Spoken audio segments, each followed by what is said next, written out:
I'm offended by the language of uprising applied to people who are breaking into other black people's stores and looting them. This is a lack of values. And people who are destroying private property, destroying cop cars, in an uprising against what exactly? Against the black police chief, against a mostly minority police force, against the black mayor, against the black president, against the black attorney general, against against a city council that is 9 of 15 are black and all 15 are elected Democrats.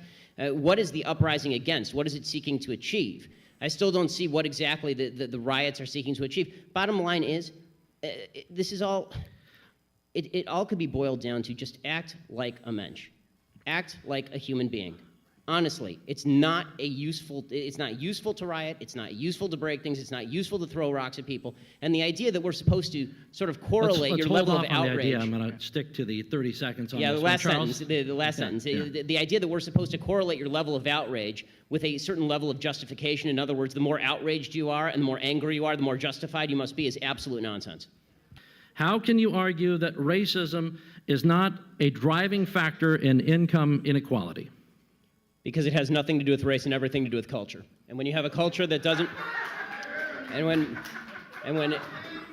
you know what? Explain to me. You explain to me why black kids aren't graduating high school.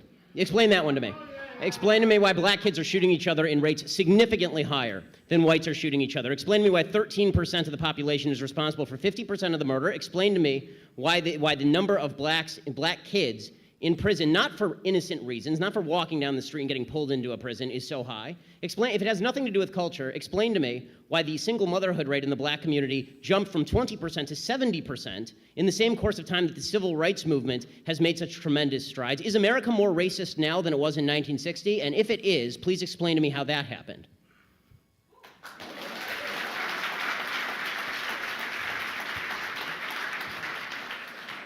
Anybody can jump in. It's an open mic there. But there has to be racism. You can't say there's no racism. Without evidence? No. I'm just saying that I don't know which animal. Maybe we're talking about dogs or something. I'm talking about human beings, and I'm like, human beings are most likely going to have racial prejudices. I'm just so sorry. I'm just so sorry. I don't know. I come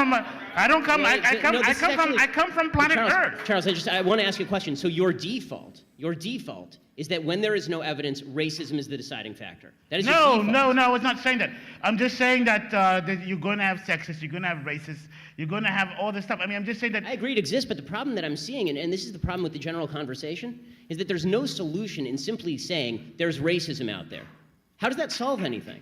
I mean, when you talk about there's institutional racism, what does that mean? Show me a law that is racist in intent, and we will agree. Show me a police officer who commits a racist act like we saw in South Carolina, right, where a police officer shot a black man running away and it was obviously unjustified, and I will agree.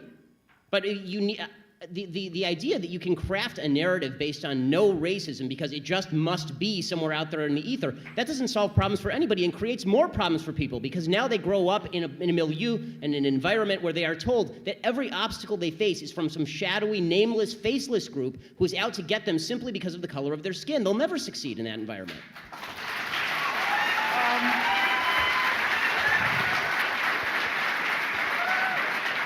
On the Black Lives Matter idea, I want to find the people. I want to find the people alongside you who think Black lives don't matter. I'm still looking for those people. Really, I mean, like the implication is, of course, that for a bunch of people out there, for some reason, they're fine with black people getting shot in the street for no reason. Hands up, don't shoot was based on a lie. That's problematic. The idea that there is a huge number of black young men who are being shot for no reason by police officers is not statistically true. It's just not statistically true. The fact is that according to statistical studies at John Jay College, if you are a white man in a similar confrontation with police, you have a better chance of being shot by police than if you are a young black man. More white men are shot by the police every year in the country than young black men are shot by police in the country. The idea that there is a spate, and there's an easy proof. We know all of their names. We know all of their names. When there are 30 million black men in America. Okay, when we know President Obama said that we have a spate, it's a slow rolling crisis. Once every couple of weeks we have a case that's under dispute. So let's take his statistic. Okay, so let's say it's 26. Not one is too many, and we all agree. But is it really a slow rolling crisis with a broad trend across the nation when there are 30 million black people in the entire country? and 26 people are shot under disputed circumstances, and probably at least half of those, the cop is at least justified. In Michael Brown, he was justified. Okay, and so basing it on falsities, you can't base a narrative on lies. We're running out of time. I want to do a follow-up to New